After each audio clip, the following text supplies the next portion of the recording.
내년 전국체육대회는 제주에서 열리는데요. 중요한 대회를 앞두고 제주도청 소속 씨름 감독이 돌연 사직서를 제출했습니다. 취재 결과 선수 폭행 의혹이 불거졌는데 체육회는 사안이 심각하다고 판단해 모든 종목 선수들에 대한 인권 실태 조사에 착수했습니다. 박주연 기자가 단독 취재했습니다. 이번 달 초 충청북도 영동군에서 열린 씨름대회. 이 대회에서 제주도청 소속 황찬섭 선수는 소백 장사에 등극했습니다. 가르치던 선수가 우승을 차지했는데 감독은 최근 제주도 체육회에 사직서를 냈고 바로 수리됐습니다. 같은 대회에 다른 체급으로 출전했던 선수가 경기에 져 폭행당한 것으로 알려졌는데 피해 선수가 인권침해 조사기관에 신고했습니다. 손으로 이렇게 탁 때리듯이 이게 기분 나빠가지고 그냥 던졌어요. 해당 감독은 이전에도 훈련비를 이용했다 벌금형을 받았지만 다시 제주도청 감독으로 채용돼 제주도의회에서 논란이 일기도 했습니다. 취재가 시작되자 제주도는 씨름 선수뿐만 아니라 도청 소속 모든 선수들에 대해 폭행 등 인권 침해 사실을 조사하라고 제주도 체육회에 지시했습니다. 저희도 혹시라도 그런 것들이 있는지 좀 파악 좀 해보라고 저 체육회에 연락을 했거든요. 저희도 가만히 있을 수 없잖아요. 제주도 체육회가 위탁 관리하고 있는 선수는 9개 종목에 60여 명. 이 가운데 대회에 참여하거나 전지훈련 중인 지도자와 선수를 제외한 30여 명에 대한 1차 실태 조사가 진행됐습니다. 제주도 체육회는 사직서는 수리했지만 혐의가 인정되면 스포츠공정위원회를 열어 징계를 하겠다고 밝혔습니다. 하지만 해당 감독은 개인적인 사정으로 사직했으며 선수를 혼낸 적은 있어도 폭행은 없었다고 의혹을 부인했습니다. 육지로 가서 대화를 좀 해야 되겠다고, 힘들어서 안 되겠다고 이야기를 좀 전했고요. 문제는 한 달여 앞으로 다가온 부산 전국체전을 비롯한 추석 장사와 천하장사 씨름대회. 감독 채용에 바로 나선다고 해도 시간이 걸릴 수밖에 없고 선수들의 적응 기간도 필요하기 때문입니다. 갑작스러운 감독의 사직으로 지도자 공백이 생기면서 큰 씨름대회를 앞두고 선수들이 훈련에 차질을 빚는 것 아니냐는 우려도 나오고 있습니다. MBC 뉴스 박주연입니다. 내년 10월 제주에서 열리는 전국체육대회와 전국장애인체육대회 준비가 본격적으로 시작됩니다. 제주도는 올해 말 대회 300일을 앞두고 카운트다운 홍보탑과 조형물을 설치하고 17개 시도 대표 응원 영상 공모전을 실시합니다. 또 각종 축제와 행사장의 홍보관을 운영하고 제주대학교와 업무 협약을 맺어 승마 경기장을 보완하는 한편 소프트 테니스 경기를 위해 제주시 연정구장을 인조잔디 코트로 바꿀 계획입니다. 한 민간단체가 돌담 쌓기 교육을 하며 제주도로부터 보조금을 받은 뒤 실제 교육은 하지 않아 보조금 교부 취소 결정이 내려졌다는 소식을 전해드렸는데요. 해당 단체가 교육장으로 사용 중인 장소를 확인해 보니 교육시설로는 쓸 수 없는 국가유산청 소유 부지의 창고로 확인됐습니다. 홍수연 기자입니다. 돌담 문화를 전승하겠다며 설립된 한 민간단체가 교육장으로 쓰고 있는 장소입니다. 자갈이 깔린 입구에는 정주석이 세워져 있고 실습 작품으로 보이는 돌 공예품이 널려 있습니다. 건물은 강의실로 사용하는 듯 안에는 탁자를 앞에 두고 의자가 배열돼 있습니다. 교육하는 걸 했죠. 와서 이거 저 밑에 그 조각들을 걔네들이 만든 거예요. 실습생들이. 감귤나무가 심어져 있는 이곳 부지 면적은 4,300제곱미터로 지목은 과수원입니다. 확인해 보니 이 땅은 국가유산청이 소유하고 있는 것으로 파악됐는데요. 토지 내 건물 2개 동의 용도는 모두 창고로 확인됐습니다.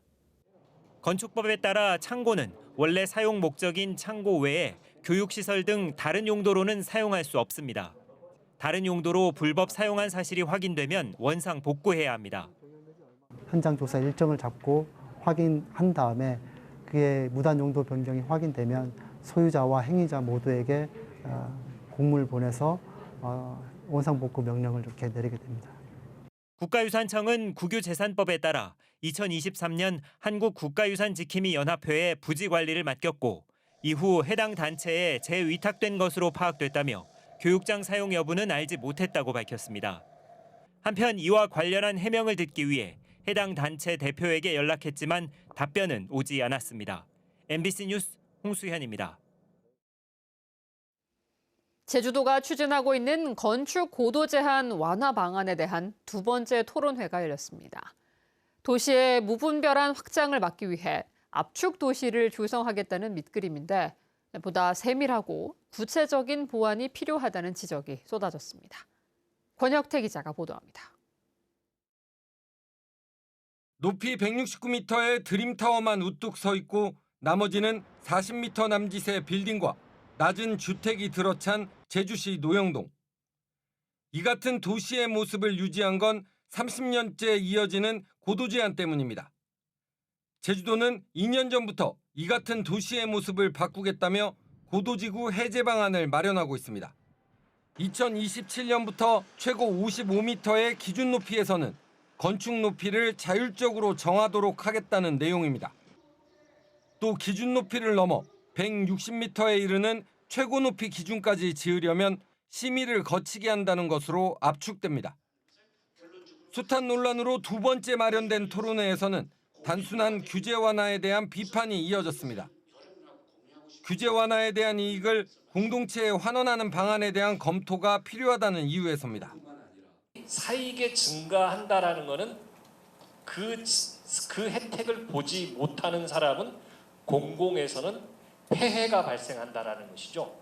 과연 본 용역에서 사익의 증가분을 회수하는 장치에 대한 충분한 검토가 있었는가? 고도라는 규제를 푸는데 초점이 맞춰져 있다며 이를 보완할 촘촘한 기준을 우선 고민해야 한다는 지적도 나왔습니다. 무조건적으로 시장의 자율성에 맡기는 것만이 답이 아닐 수도 있다. 그래서 어떻게 보면 이 강력한 규제라는 것이 일방향적인 고도에서 보는 강력한 규제가 아니라 굉장히 다양한 각도에서 규제와 더불어 심의가 필요할 것으로 예상이 됩니다. 높이라는 기준에서 벗어나 도시를 어떻게 가꾸어 나갈지, 시민들의 삶은 어떻게 변할지에 대한 세밀함도 필요하다는 지적이 이어졌습니다. 압축하려는 본질은요. 여기 살고 있는 주민들의 삶에 관련된 내용인 것 같아요. 생활권 단위로 왜 압축해야 되고 그 압축의 형태는 어떻게 되어야 되는가에 대한 조금 더 구체적인 고민 있어야 된다고 생각을 하고요. 높이만 완화할 뿐 건축 면적 규제는 그대로 두는 것에 대한 부정적인 견해도 제시됐습니다. 건물을 좀 뾰족하게 높게 이쁘게 짓냐, 낙지면서 평평하게 짓냐의 차이입니다. 무슨 저희가 재산상의 혜택을 안 보는데 헌법과 법률에 보장된 재산권을 행사하는데 우리가 무슨 공공기여를 해야 됩니까? 제주도가 오는 10월까지 고도관리 방안을 최종 확정하겠다고 밝힌 상황에서 지방선거를 앞두고 선심성 정책이란 논란도 제기되고 있어 해법을 찾기는 좀처럼 쉽지 않아 보입니다. MBC 뉴스 권혁태입니다. 제주도가 주민재산권 침해를 이유로 상수원 보호구역 해제를 추진하고 있어 환경단체가 반발하고 있습니다. 제주도는 지하수 확보와 수질 보존 등을 위해 상수원 보호구역으로 지정된 제주시 외도동 수원지와 삼양동 삼양수원지, 건입동 금산수원지 세 곳에 5만 8천여 제곱미터에 대해 보호구역 해제를 위한 용역을 실시하고 환경부와의 협의를 하고 있는 것으로 확인됐습니다. 환경단체는 수자원 보전 의지를 의심할 수밖에 없다며 사유지 매입 등 대안은 제쳐둔 채 보호구역으로부터 해제하겠다는 건 행정 편의주의적 사고라고 비판했습니다. 제주 MBC가 단독 보도한 종량제 봉투 판매 대금 횡령 사건과 관련해 제주도 감사위원회가 제주시를 상대로 특별 점검에 나섭니다. 점검 기간은 다음 달 한 달로 횡령 사건이 발생한 생활환경과는 물론 제주시 모든 부서를 대상으로 현금 취급 업무 실태를 살펴봅니다. 감사위는 이번 특별 점검을 통해 투명하고 책임 있는 재정관리 체계를 확립하고 위법 부당 사항이 적발될 경우 엄중 조치할 계획이라고 밝혔습니다.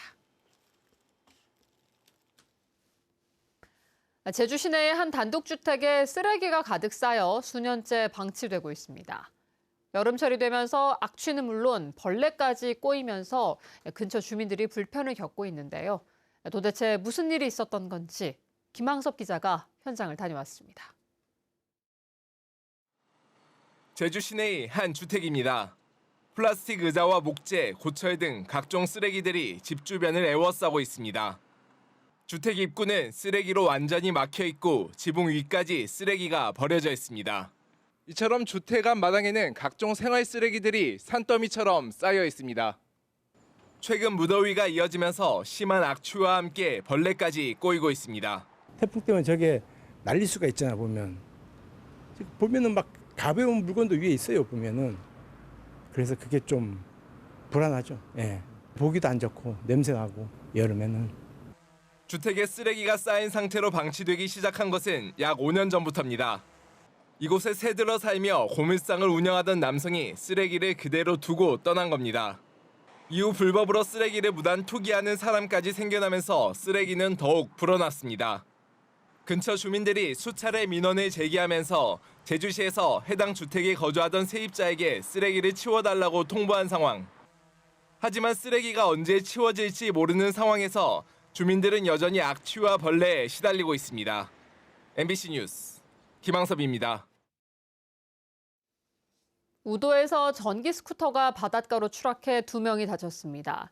오늘 오후 2시쯤 제주시 우도면 연평리 해안가에서 전기 스쿠터가 3m 아래 갯바위로 떨어졌습니다. 이 사고로 관광객인 60대 남성이 머리를 크게 다쳐 닥터 헬기를 통해 제주 시내 병원으로 옮겨져 치료를 받고 있으며 60대 여성도 부상을 입어 근처 병원으로 이송됐습니다. 10대 학생이 숨진 카트 체험장 사고에 대해 경찰이 중대 시민재해 적용은 어렵다는 결론을 냈습니다. 제주경찰청은 업무상 과실치사 혐의로 해당 업체를 수사하고 있는데 카트장이 공중이용시설에 해당되지 않아 중대시민재해는 적용할 수 없다고 설명했습니다.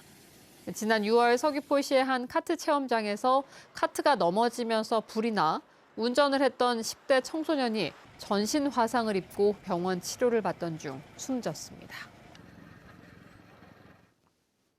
제주 MBC가 단독 보도한 역배팅 불법 도박 사기 사건의 피해액이 200억 원이 넘는 것으로 나타났습니다. 제주경찰청에 따르면 현재까지 접수된 피해자는 700여 명에 피해 금액은 200억 원 상당인 것으로 집계됐습니다. 경찰은 사기 등의 혐의로 관계자 6명을 검거해 일부 피의자를 검찰에 송치했으며 추가 공범에 대한 수사를 진행하고 있습니다. 제주 지역 양식업계가 고수원 피해 극복을 위해 전기료 지원을 요청했습니다. 제주 어류양식수협조합과 늘푸른 영어조합법인 등은 오늘 제주도의회 방문단의 현장 간담회에서 반복되는 고수원 피해가 막심하다고 세금 감면 등을 요청했습니다. 뉴스데스크 제주였습니다. 고맙습니다.